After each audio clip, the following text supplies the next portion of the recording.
Hello, everyone. Happy May. Hope everyone's enjoying their May so far. We're in the second week. Before we know it, it'll be done. Just like every other month of every other year, just flying by. Life waits for no one. So, sorry if that's a little existential. But today, we're here to talk about the documentary Jesus Camp. I'm holding my mic because my shirt, it keeps flapping around. So, I'm going to do this. And as always, please check out my poetry book. It's going to be linked in the description and in my link tree. Excuse me, I was drinking a soda. So, this happens. So, as always, and let's get into talking about Jesus Camp. Where did my note go? Here it goes. So, it's a documentary. That's the genre. And it's about a charismatic Christian summer camp where children spend their summers being taught that they have prophetic gifts and can take back America for Christ. That's a synopsis. It was released September 15th, 2006. It was directed by I'm going to say these names wrong, Rachel Gradiand and Heidi Ewing. I have definitely butchered these people's names. The cast, so they have three kids that they focus on. It's Levi, Rachel, and Tori. Her full name is Victoria. And then Becky Fisher is the pastor, the youth pastor for the church. Where can you watch it? You can watch it for free on Tubi. That's where I watched it. On Pluto TV and Plex.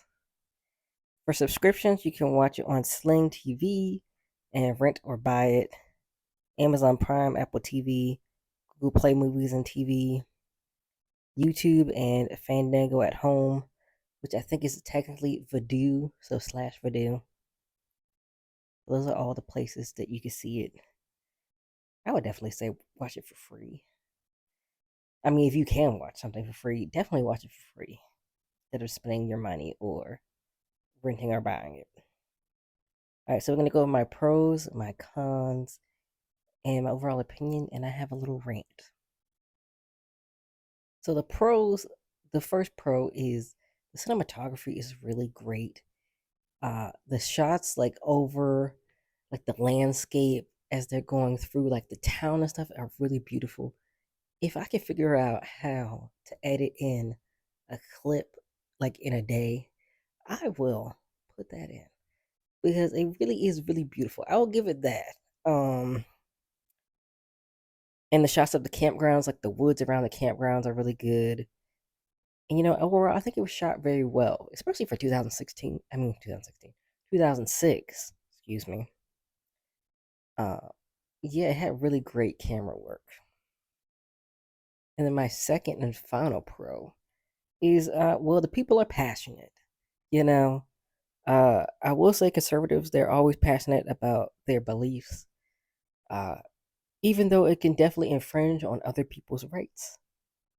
I mean, at least they're going hard for what they want. So those are the only pros that I have. Which I want to go on a tiny bit of a rant. I feel like, especially the politicians that we have here in America, well, in the United States, because I know there's two Americas, in the United States of America, I feel like, the Democrats are not doing as much as they could. And I think the reason is because they are not affected. So it doesn't matter what the laws are. They can still do whatever they want. They still got all the money. They still, they're still better than all of us at this level, basically. So they don't really care to go as hard. And I don't like that. You know, I will say conservatives, they going hard in the paint like Waka Flocka. Okay. They really go after what they want. So there's that. Um, but of course, because the politicians we have are all rich, even if we lose our rights, they don't really care. Because they're just gonna do whatever they want. Because they got the money. Which reminds me, earlier this year there was about to be a shutdown or something, and they voted to give themselves a raise. I don't think they should be allowed to do that. You about to not do your job, and you're gonna vote to pay yourself more? Eh, I don't think so. That's a little bit of a rant. That's not where we're supposed to be going.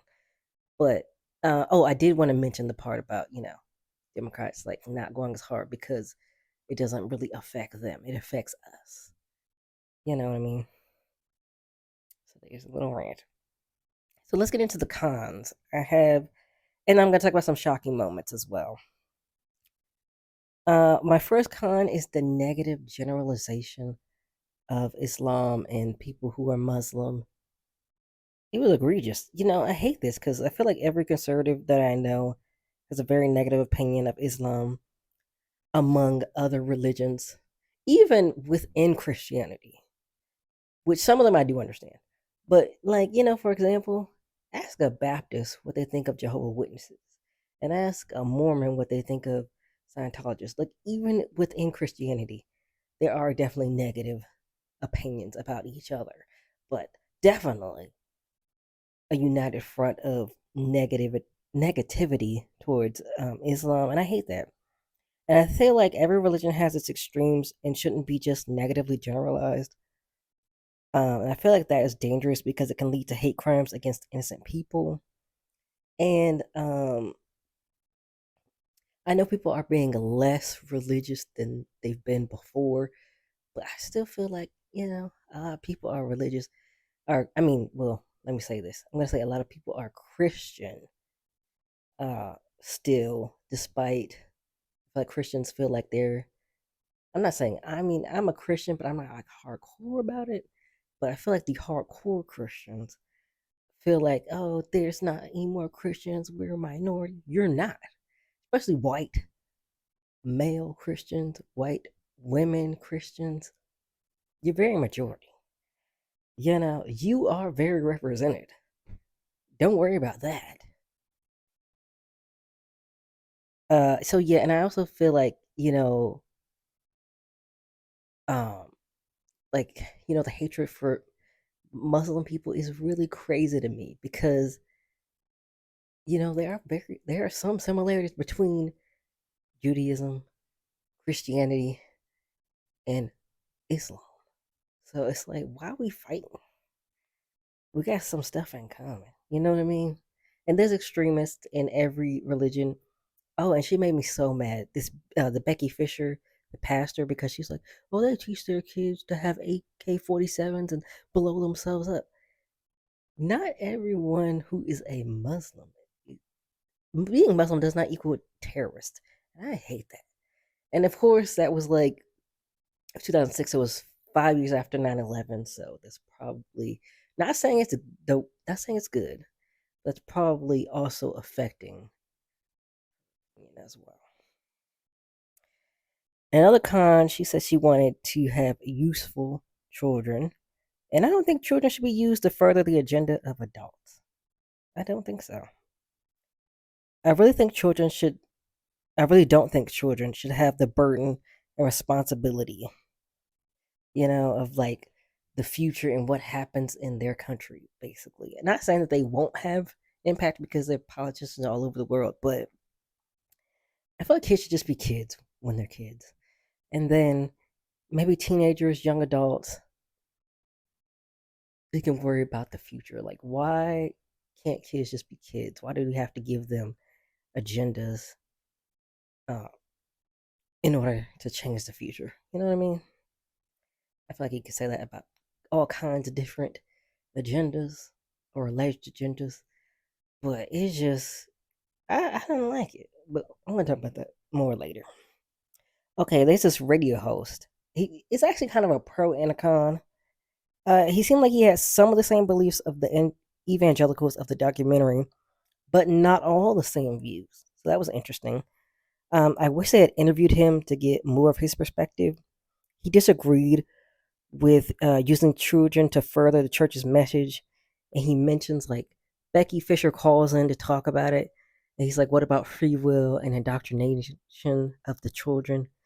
And I really wish that they had like interviewed him so we could actually know what his perspective was. They just taped him on the show, but there was like no extra insight of him. But that would have been really interesting to see because it was kind of a contrast. Because she called in and he was like, this is not what I'm about. Okay, let's talk about some of the shocking things. So this one family, I think it was either Rachel or Levi's family. It might have been Levi's family. They had an extra Christian pledge of allegiance. Like I think they were saying pledge allegiance to the Christian flag. It was like extra Christian. It was really interesting. I was shocked. I was like, oh, okay, you're making the pledge of allegiance even more Christian. Okay, that's something. Oh, they had this moment. It was so bizarre. So at the children's camp, this adult brought out a cutout of George W. Bush, the president at the time. Okay. That would have been his second term, I think. I don't remember when he was elected. Either the first or the second, but somewhere in there, you know what I mean. I think after, because I think he got reelected. No, I think he got elected in 2000, but I know he got two terms, basically. I know that. I remember that from uh, government class. But they brought out a cutout of him for the children to pray over.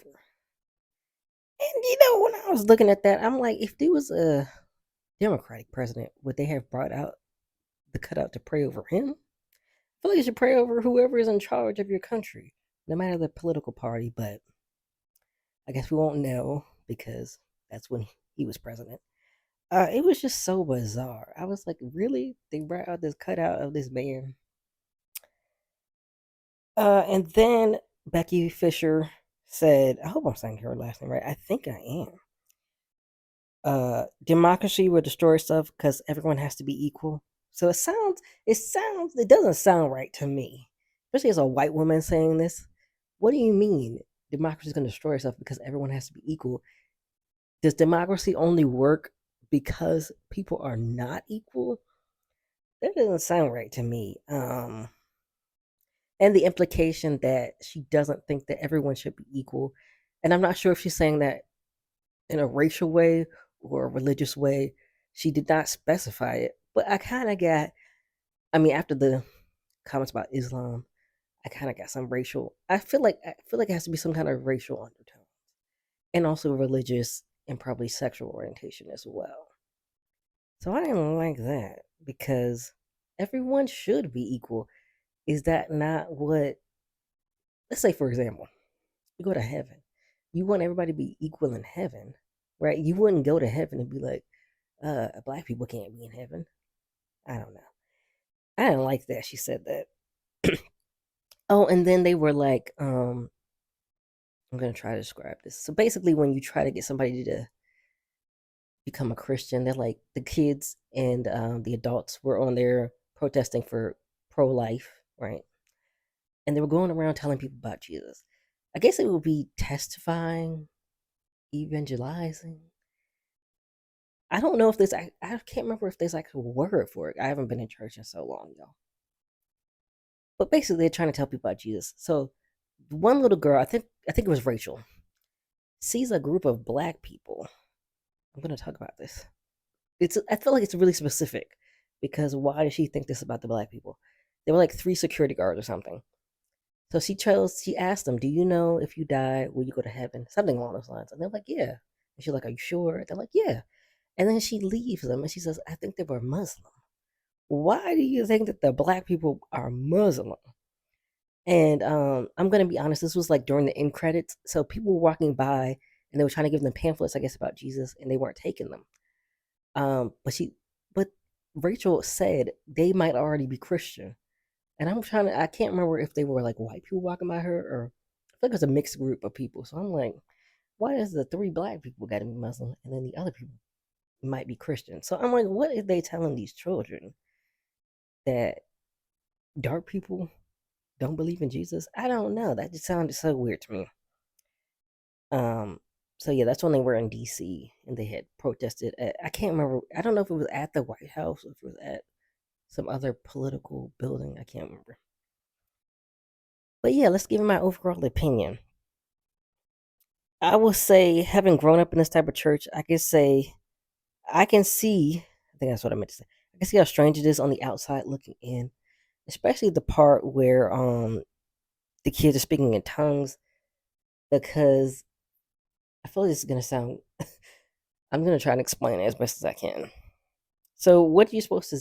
So when you're speaking in tongues, God is supposed to translate it to you to tell you what you said. And I have spoken tongues before, but I don't remember if it was ever translated to me. But that's so if you're like, oh, the kids don't know what they're saying, it's supposed to. But this doesn't sound. Well, it sounds crazy, but you're supposed to. God is supposed to tell you what you just said. You don't know in the moment, is what I'm trying to say, and then God is supposed to tell you what you said, which I feel like you should know what you're saying. But I guess you're praying, you're in the spirit. Yeah, no. I feel like in the spirit sounds a little possessy, like you're possessed. It's kind of that vibe, honestly. Like you're really into the worship, you're into the praise, you're saying whatever comes to you. Yeah, that's the best way I can explain it. Um, oh, there's a part where there's a little girl, Tori, Victoria. She loves to dance, but she only dances to the Christian music, but sometimes she dances for fun.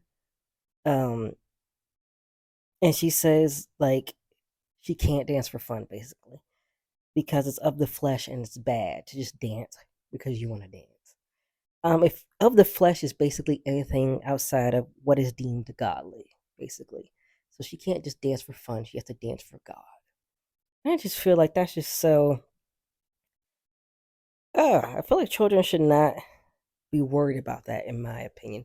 Children should just be children. Children should just be able to have fun and not worry about can I dance for fun or is this not godly? Like, I mean, as long as they're not dropping it low, picking up slow, you know what I mean? Why can't they just have fun? Like I talked about in my short video, which nobody watched on here.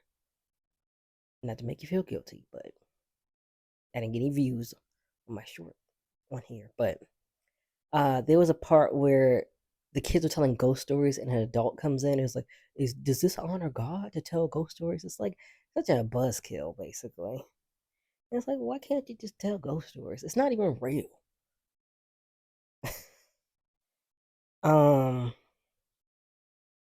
I did like the cinematography, like I said. I wish the radio host guy had been interviewed and given more of like a different perspective. I can see why it's controversial and polarizing though, and I'll give it a 5 out of 10. For me, it wasn't hugely shocking. It was pretty accurate of the portrayal of being like a church kid. However, it did make me mad. So we're going to talk about that. I have a rant. It's called Children and Religion. I think children should not have to worry about religion and where they're going to go when they die. I don't think they should. Uh, like, why do children need to worry about sin? And what possible sin could a child need to repent of? Because they had to do that at one point to repent of their sins. These kids are like 8, 9, 10, 11, 12. What, unless you're a psychopath, that's like, it's a whole different thing. But what could these kids possibly repent of? They're children. Another thing, they talk about Harry Potter, and this is Becky Fisher, the pastor, says, there are no witches, no warlock, of course, against magic. But they tell the children Harry Potter would have been put to death in the Old Testament. Why would you say that to children? That was absolutely insane to me. And it just irritates me that children are getting indoctrinated with guilt and shame as children. And why are we asking children if they would die for Jesus? They're children. One more time. I feel like kids should get to decide what they want to believe. And I know it says in the Bible to raise your children according to it, but I feel like Children are not objects to further adults' agendas. Kids should be able to believe what they want and not be forced. I feel like that's such a burden on children to be focused on if they go to heaven when they die, will they bring someone to their religion and having to feel guilty over just doing things kids do for fun. I don't like that. So I might be in trouble when I go to heaven. LOL. Because, yeah, I want my children to align themselves with whatever makes them comfortable. I don't want to feel like burdening them. You know what I mean? Because, even as an adult now, I'm like, I'm worried. I just said I might be in trouble when I get to heaven. You know what I mean? It's like such a. I mean, I'm an adult now, but it's just like such from being a child. You should just be a child. Why are you worried about sins? You don't have any sins unless, like I said, you're a psychopath. You might have some sins, but you're a child. You're doing child things, and you're being punished because you're a child. I don't like that. So yeah, that's my opinion on the documentary and my opinion on children and religion. Have you watched Jesus Camp? Would you watch it? I feel like I feel like if you were more religious, or if I was more religious specifically, I feel like I might have enjoyed it more. But yeah, like I said, it just made me mad. But if you're not religious, it would definitely be shocking because you're like, what is going on? But having grown up in the church, it's pretty accurate. When I was looking up, like what happened with the kids, which there was one child who was questioning um, during the camp, and he actually grew up and he wasn't religious anymore. But Levi was still religious. To be honest, I didn't want read the whole entire article. I'm gonna leave a link actually, so if you want to read the whole thing, you can. But Levi was still um religious. He was like the little pastor as well, so that kind of makes sense. Seemed like he, had more involvement maybe than the other kids. So I gotta find the link to it, and I'll leave it in the description if you want to know like what happened to all the kids. So yeah, let me know if you watch this documentary or if you will, and your thoughts on it and your thoughts on the video. Oh, and also thank you to my new 3 subscribers. I really appreciate y'all. Oh, I'm 5 away from 100 subscribers. So if you would like to subscribe, that'd be great. No pressure. But yeah, I'll see you all next week.